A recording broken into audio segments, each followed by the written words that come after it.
బడి పిల్లలకు సెలవులంటే పండగే. ముఖ్యంగా దసరా, సంక్రాంతి వంటి పండగల కోసం విద్యార్థులు ఎదురుచూస్తుంటారు. తెలంగాణలో అయితే దసరాకు ముందు 9 రోజుల పాటు బతుకమ్మ వేడుకలను నిర్వహిస్తారు. 9 రోజుల పాటు మహిళలు అంతా ఒక్కచోట చేరి కూడళ్లలో ప్రత్యేక స్థలాల్లో బతుకమ్మలను తీసుకొచ్చి ఆటలు ఆడతారు, పాటలు పాడతారు.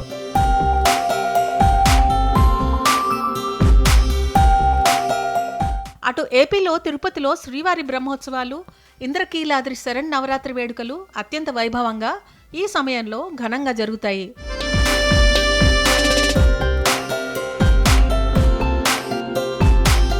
అయితే ఎప్పట్లాగే ఈ ఏడాది కూడా విద్యాశాఖ దసరా సెలవులను ప్రకటించింది.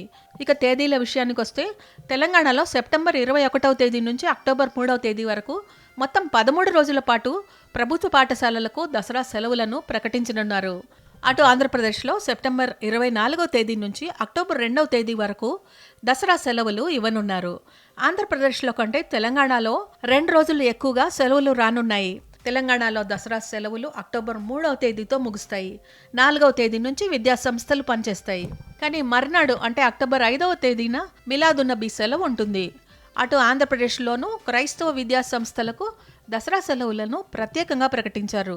ఈ విద్యా సంస్థలకు సెప్టెంబర్ 27వ తేదీ నుంచి అక్టోబర్ 2వ తేదీ వరకు మాత్రమే సెలవులు ఉండనున్నాయి. ఈ షెడ్యూల్ ఆ పాఠశాల విద్యార్థులతో పాటు సిబ్బందికి కూడా వర్తిస్తుంది.